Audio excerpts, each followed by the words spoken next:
Assalamualaikum warahmatullahi wabarakatuh. Halo semua, semangat pagi. Oke, jadi hari ini kita akan membahas tentang kode etik profesi humas. Di mana di dalam materi ini terdapat beberapa materi yang akan kita pelajari, di antaranya yaitu menjelaskan kode etik profesi internasional, kode etik profesi ABRI, kemudian mengidentifikasikan kepribadian yang baik, mengidentifikasi kepribadian yang dibutuhkan di dunia kerja, menjelaskan tata cara berbusana, menjelaskan tata cara berdandan dan berhias. Jadi kita akan mempelajari apa yang saya sebutkan tadi ya. Oke, sebelum kita masuk ke materi pertama yaitu tentang kode etik profesi internasional, kita akan mengulas sedikit materi sebelumnya yaitu tentang kode etik profesi humas. Masih pada ingat nggak sih apa itu kode etik profesi? Ya, jadi kode etik profesi yaitu sistem norma, nilai, dan aturan profesional tertulis yang secara tegas menyatakan apa yang benar dan baik dan apa yang tidak benar dan tidak baik bagi profesional. Jadi kode etik profesi itu sangat diperlukan untuk meminimalisir terjadinya penyalahgunaan suatu profesi atau keahlian. Jadi fungsinya kode etik itu ya untuk mengatur suatu profesi agar tidak disalahgunakan oleh pihak-pihak penyandang profesi tersebut. Seperti itu. Oke, langsung saja kita ke materi pertama yaitu kode etik profesi internasional. International Public Relations Association atau yang bisa disingkat dengan IPRA yaitu sebagai organisasi humas internasional yang merupakan rujukan utama untuk profesi public relation atau bisa dikatakan sebagai kiblatnya ya untuk profesi public relation. Nah, IPRA ini di dalamnya telah merumuskan sebuah kode etik yang mana telah direkomendasikan kepada praktisi humas di seluruh dunia. Jadi kode etik yang dikeluarkan oleh IPRA ini digunakan atau direkomendasikan kepada praktisi humas di seluruh dunia, di mana kode etik ini dirumuskan dan dirilis sejak tahun 2011. Nah, ada beberapa kode etik yang tercantum di dalam IPRA, yaitu sebanyak 18 kode etik. Yang pertama yaitu ketaatan. Jadi, seorang praktisi humas harus mentaati prinsip dalam Piagam PBB dan Deklarasi Universal Hak Asasi Manusia. Kemudian yang kedua yaitu tentang integritas. Nah, seorang praktisi humas harus bertindak secara jujur dengan penuh integritas setiap saat untuk meyakinkan dan mempertahankan kepercayaan mereka dengan siapa saja praktisi berhubungan. Jadi wajib ya membangun suatu kepercayaan masyarakat umum atau dengan siapa saja praktisi berhubungan. Yang ketiga yaitu tentang dialog, di mana praktisi berusaha membentuk moral, kultural, dan intelektual untuk melakukan dialog dan mengakui hak semua pihak yang terlibat untuk mengemukakan pendapatnya. Yang keempat yaitu transparansi. Nah, seorang praktisi humas berlaku jujur dan terbuka dalam mengungkapkan nama, organisasi, dan kepentingan yang diwakili.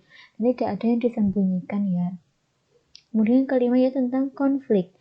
Nah, seorang praktisi humas wajib menghindari konflik kepentingan dan mengungkapkan konflik tersebut kepada pihak-pihak yang terkait jika diperlukan. Nah, itu sangat dilarang keras. Kemudian yang keenam yaitu kerahasiaan. Nah, seorang praktisi humas wajib menjaga kerahasiaan informasi yang diberikan kepada mereka. Yang ketujuh yaitu ketepatan. Seorang praktisi humas melakukan langkah-langkah yang wajar untuk meyakinkan kebenaran dan ketepatan dari semua informasi yang diberikan. Yang selanjutnya yaitu kebohongan.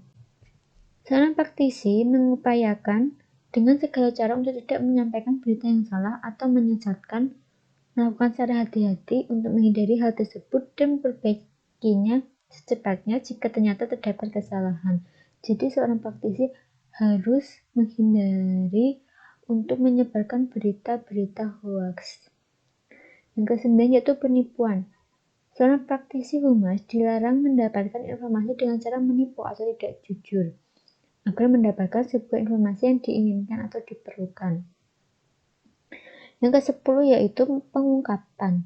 Seorang praktisi humas dilarang membentuk atau menggunakan organisasi apapun sebagai suatu wahana terbuka yang sebenarnya mengandung kepentingan tersembunyi. Jadi, memanfaatkan suatu organisasi untuk kepentingan tersembunyi. Kemudian yang ke-11 yaitu keuntungan. Seorang praktisi humas dilarang manual dokumen kepada pihak ketiga salinan dokumen yang diperoleh dari pejabat publik. Yang ke-12 yaitu remunerasi. Dalam memberikan jasa profesional dilarang menerima imbalan dalam bentuk apapun yang berkaitan dengan jasa dari seseorang selain dari pihak yang terkait. Yang ke-13 yaitu pembujukan.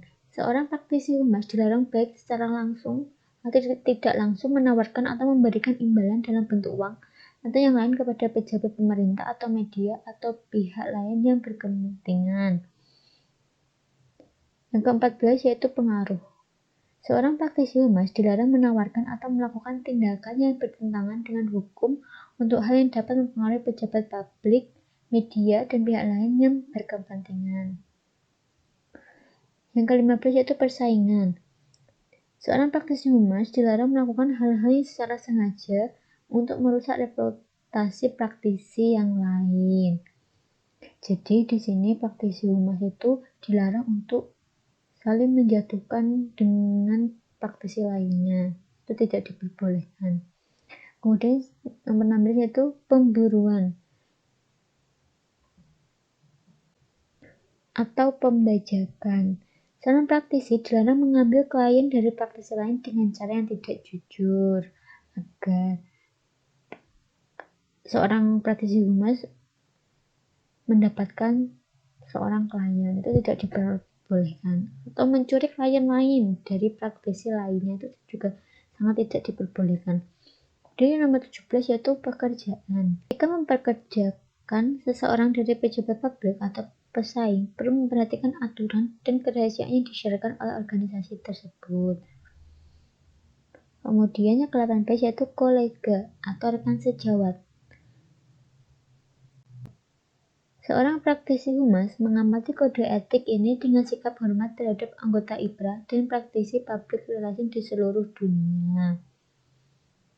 Nah, dari beberapa rumusan kode etik yang saya jelaskan tadi, tujuannya yaitu agar anggota IPRA harus menjunjung tinggi kode etik ini, setuju untuk mematuhi dan menegakkan tindakan disiplin terhadap setiap pelanggaran kode etik dari The International Public Relations Association ini, seperti itu.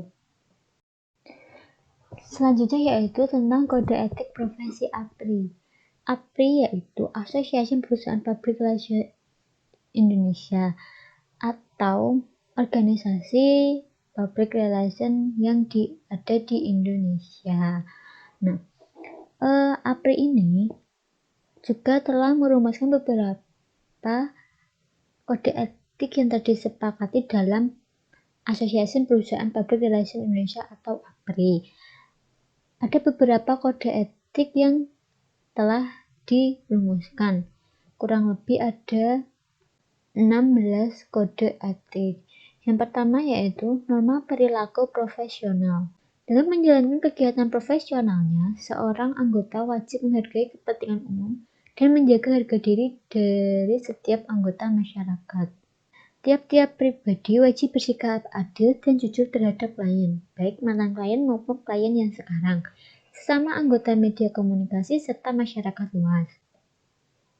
Yang ketiga yaitu perluasan informasi. Nah, seorang anggota tidak diperbolehkan untuk menyebarluaskan informasi palsu atau yang menyesatkan secara sengaja dan tidak bertanggung jawab, atau yang biasa dikenal dengan informasi hoax, itu sangat tidak diperbolehkan. Sebaliknya, seorang anggota justru akan berusaha keras untuk mencegah terjadinya hal tersebut. ia berkewajiban untuk menjaga integritas dan ketepatan informasi. Karena apabila seorang anggota itu salah dalam menyebarluaskan, itu juga akan mempengaruhi citra dari suatu perusahaan atau klien, dan bisa juga citra dari seorang humas itu sendiri. Selanjutnya yaitu media komunikasi. Setiap anggota tidak akan melaksanakan kegiatan yang dapat merugikan integritas media komunikasi. Kemudian yang keempat yaitu kepentingan yang tersembunyi. Seorang anggota tidak akan melibatkan dirinya dalam kegiatan apapun yang secara sengaja bermaksud memecah belah atau menyesatkan dengan cara seolah-olah ingin memajukan suatu kepentingan tertentu, padahal sebaliknya justru ingin memajukan kepentingan lain yang tersembunyi, atau punya niat lain tetapi menggunakan alasan lainnya dengan kedok memajukan suatu kepentingan tertentu. Justru seorang anggota berkewajiban untuk menjaga agar kepentingan sejati organisasi yang menjadi mitra kerjanya benar-benar terlaksana secara baik. Selanjutnya yang kelima yaitu informasi rahasia. Seorang anggota, kecuali apabila diperintah oleh aparat hukum yang berwenang, tidak akan menyampaikan atau memanfaatkan informasi yang diberikan kepadanya, yang diperolehnya secara pribadi dan atas dasar kepercayaan. Jadi seorang anggota wajib menjaga suatu informasi yang bersifat rahasia. Yang keenam yaitu pertentangan kepentingan. Seorang anggota tidak akan mewakili kepentingan-kepentingan yang saling bersaingan tanpa persetujuan jelas dari pihak-pihak yang bersangkutan dengan terlebih dahulu mengemukakan fakta-fakta terkait. Kemudian yang selanjutnya yaitu sumber pembayaran. Dalam pemberian jasa pelayanan kepada kliennya, seorang anggota tidak akan menerima pembayaran baik dalam bentuk tunai maupun dalam bentuk lain yang diberikan sehubungan dengan jasa-jasa tersebut dari sumber manapun dan tanpa persetujuan jelas dari kliennya. Hal ini itu untuk menghindari terjadinya suap. Nah, di sini banyak kasus di mana klien yang menyuap suatu public relation untuk memperbaiki citra dari klien tersebut, seperti itu. Selanjutnya yaitu memberitahukan kepentingan keuangan. Seorang anggota yang mempunyai kepentingan keuangan dalam suatu organisasi tidak akan menyarankan kliennya atau majikannya untuk memakai organisasi tersebut ataupun memanfaatkan terlebih dahulu kepentingan keuangan pribadinya yang terdapat dalam organisasi tersebut. Selanjutnya yaitu pembayaran berdasarkan hasil kerja. Seorang anggota tidak akan mengadakan negosiasi atau menyetujui persyaratan dengan calon majikan atau calon klien berdasarkan pembayaran yang bergantung pada hasil pekerjaan humas tertentu di masa depan. Kemudian selanjutnya yaitu tumpang tindih pekerjaan anggota lain.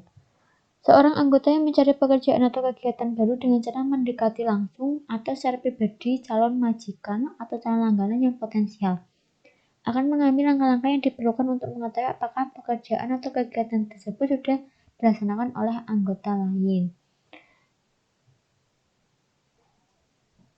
Jadi di sini juga dilarang mengambil klien orang lain atau majikan orang lain atau calon langganan anggota lain. Jadi kita tidak boleh mencuri klien dari anggota lain ya. Kemudian selanjutnya yaitu imbalan kepada karyawan kantor-kantor umum. Seorang anggota tidak akan menawarkan atau memberikan imbalan apapun dengan tujuan memajukan kepentingan pribadinya. Nah, ini juga contohnya itu juga seperti menyuap, di mana seorang humas menyuap karyawan-karyawan di kantor-kantor umum seperti itu. Kemudian selanjutnya yaitu mengaryakan anggota parlemen. Seorang anggota yang memperkerjakan seorang anggota parlemen, baik sebagai konsultan atau pelaksana, akan memberitahukan kepada ketua asosiasi tentang hal tersebut maupun tentang jenis pekerjaan yang bersangkutan. Nah, kemudian ketua asosiasi tersebut akan mencatat hal itu dalam suatu buku catatan yang khusus dibuat untuk keperluan tersebut. Di sini seorang anggota asosiasi yang kebetulan juga menjadi anggota parlemen wajib memberitahukan atau memberikan peluang semua keterangan mengenai dirinya kepada ketua. Kemudian yang selanjutnya yaitu mencemarkan anggota lain. Seorang anggota tidak akan mencemarkan nama baik atau praktik profesional anggota lainnya. Ini tuh sangat ditanam keras di dalam organisasi tersebut.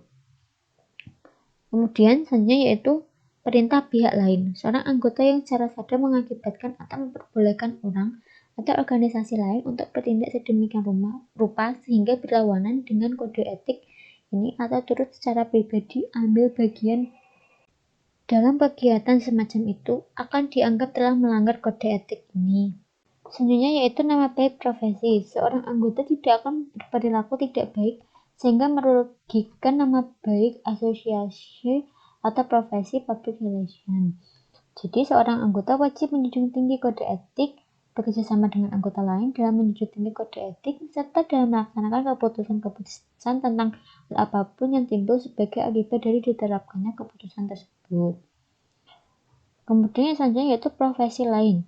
Ketika melakukan tindakan, seorang klien atau majikan yang tergabung dalam satu profesi akan menghargai kode etik dari profesi tersebut dan secara sadar akan turut serta dalam kegiatan apapun yang dapat mencerminkan kode etik tersebut.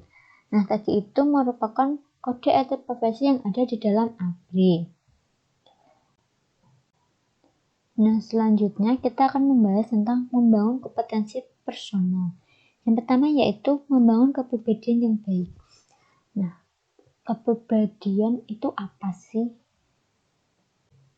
Jadi, kepribadian yaitu kecenderungan psikologi seseorang untuk melakukan tingkah laku sosial tertentu, baik berupa perasaan, berpikir, bersikap, berkehendak, maupun berbuat. Nah, kepribadian ini dibentuk oleh beberapa faktor. Nah, adapun faktor pembentuk kepribadian yaitu yang pertama ada biologis, kemudian yang kedua ada kultural dan peradaban, yang ketiga yaitu pendidikan, yang keempat yaitu sosial dan lingkungan, kemudian yang terakhir yaitu keluarga. Nah, yang pertama yaitu faktor biologis. Nah, faktor biologis itu berperan penting dalam membentuk otot, rangka, tinggi dan pendeknya seseorang, anggota tubuh dan fungsinya, warna kulit, kemampuan nalar dan kecerdasan, serta kemampuan berpikir dan menganalisis.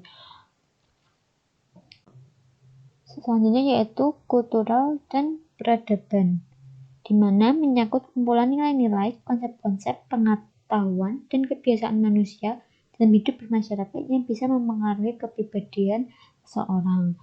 Jadi, suatu kultural atau peradaban juga bisa mempengaruhi kepribadian seseorang. Kemudian selanjutnya yaitu faktor pendidikan. Latar belakang pendidikan seseorang juga dianggap akan mampu menduduki suatu jabatan tertentu. Jadi faktor pendidikan ini tuh sangat berpengaruh dalam pembentukan kepribadian seseorang. Nah, semakin tinggi pendidikan yang ditempuhnya, maka kepribadiannya pun juga dianggap semakin baik oleh orang-orang. Serta apabila pendidikan yang ditempuhnya itu semakin tinggi, maka dia juga dapat menduduki jabatan-jabatan tertentu seperti itu. Yang keempat yaitu sosial dan lingkungan. Status sosial seseorang dan lingkungan pergaulannya berpengaruh besar dalam pembentukan kepribadian seseorang. Misal ya, seseorang tinggal di lingkungan yang mayoritas masyarakatnya itu mabuk-mabukan, mencuri, kemudian judi, maka secara otomatis dia juga akan berpengaruh kepada kepribadian seseorang. Misal saya tinggal di lingkungan seperti itu, maka kepribadian saya juga bisa meniru terhadap lingkungan-lingkungan di sekitar saya. Seperti itu. Kemudian yang kelima yaitu faktor keluarga. Merupakan hal yang terpenting dalam membentuk kepribadian seseorang. Hal ini merupakan keluargalah yang merupakan pendidikan pertama seorang anak atau seseorang. Nah, seseorang ini juga akan belajar pertama kali juga di keluarga. Cara simpelnya saja seperti belajar makan, belajar berbicara, itu juga keluarga. Apabila dari keluarga ini mengajarkan yang tidak baik, misal dari cara berbicara, maka nantinya ketika dia sudah dewasa, kepribadiannya pun akan menjadi buruk. Misal mengajarkan bicara yang kotor, maka kepribadiannya pun juga akan mengikutinya, yaitu sering berbicara kotor seperti itu. Selain itu, di keluarga juga belajar mengenal etika, budaya, norma-norma, dan nilai-nilai tradisi yang berlaku dalam kehidupan bermasyarakat. Simpelnya saja nih, misal cara makan, etika cara makan.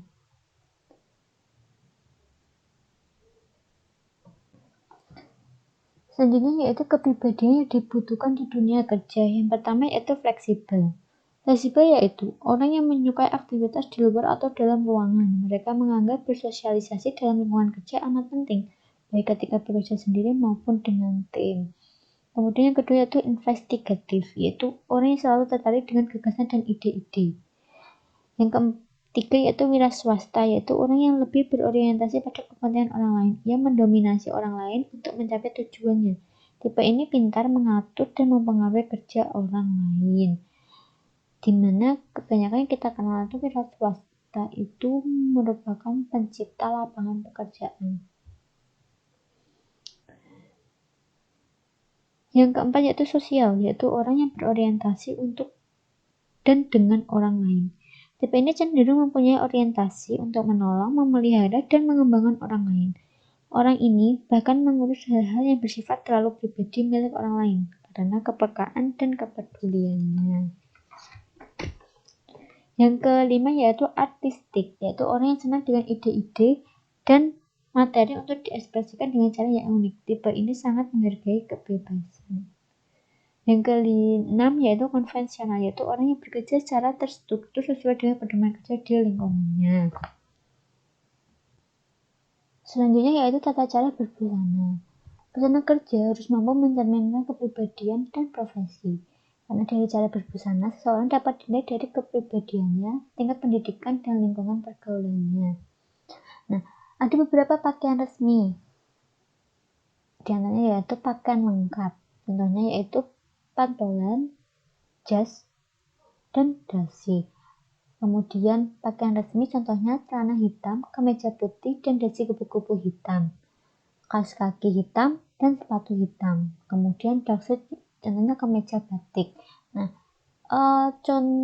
jenis pakaian resmi ini biasa digunakan di Indonesia, di mana para pejabat menggunakan kemeja batik untuk acara-acara resmi, misalnya seperti rapat, kemudian pertemuan-pertemuan resmi lainnya.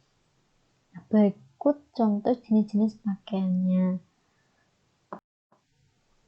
Nah, ini contoh dari jenis-jenis pakaian resmi. Nah, pada gambar pertama, itu merupakan jenis pakaian lengkap, yang mana terdiri dari jas, kemudian seragam putih atau warna lainnya, kemudian dasi, celana hitam, sepatu pantofel, dan lain-lain.